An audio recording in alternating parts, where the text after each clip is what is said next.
Half of parents with a child over 18 provide them with at least some financial support, according to a report from saving.com.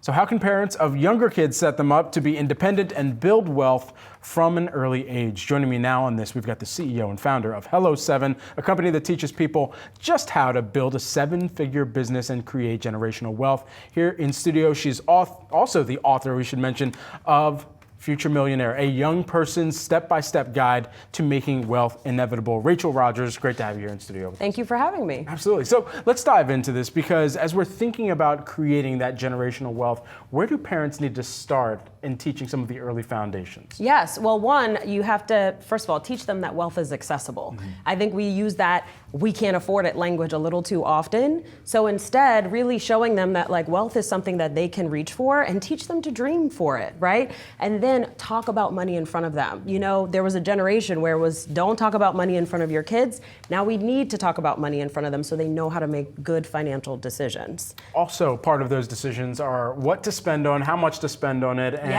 how you are getting perhaps a return on that spend as well.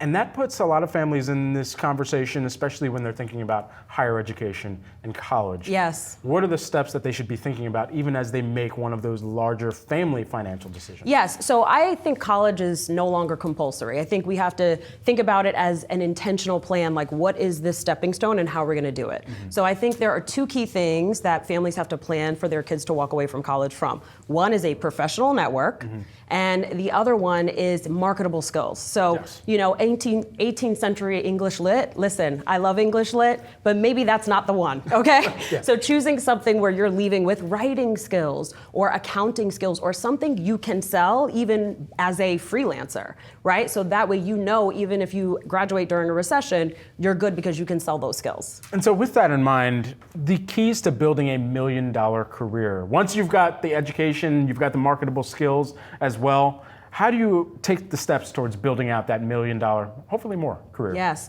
Well, first of all, that network that I mentioned is incredibly important because so many of jobs, 80% of jobs are not advertised. So making sure you're working that network and having informational interviews is key. And then the second thing is making sure that you understand that looking for a job is a job. You know, people think sending a couple resumes is gonna do it. That ain't it, okay? You've got to send cover letters, resumes, and be very, very intentional about finding that job.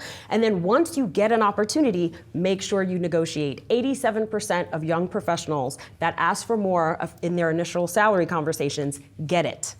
But 60% of them do not ask. So you've got to ask, and that literally, immediately, you get a jump start on your wealth building journey because now your salary floor is higher than it could have been. What are some of the successful early steps you see people who are just getting into their career? We have a lot of new college graduates that are going to be crossing the stage and, you know, pulling the tassel to the other side, who are in a couple weeks going to try and figure out how to navigate an environment where there are hiring freezes that are being put in place, where they're still going to have to try and use that network, but at the same time, positions are going to be harder to come by as well. Yes, so I think it's very important that they see the job as a stepping stone. It is not the whole story. It used to be the whole story, it's not anymore. So now, how can you use some of the money from that job and start a side hustle so you have a second revenue stream? Could be a fun hobby kind of thing that brings in extra money, and then you use some of that extra money both to enjoy some of the pleasures of life, like to pay for those vacations, and also to invest so that you can start to separate your labor from your earnings, right? And start building on that journey. So I think that's how the approach has to be. The job is not the end all, it's the beginning of your wealth building journey, and you need these other pieces, the side hustle and investing, to fully realize the quote unquote American dream these days. You started to touch on the last point that I wanted to discuss with you, growing the money once you start making it. Yes. And how you can kind of scale that over time. Yes, so you've got to start becoming an owner, right? Either owning stocks, owning a business. 50% of Americans are not investing because they say they don't have enough. And why do they not have enough? Because they're relying on jobs that are not keeping up with inflation. So having the side hustle to give you that extra sum of money that you could then invest long term, that's the play. And so, how risky should they be early on?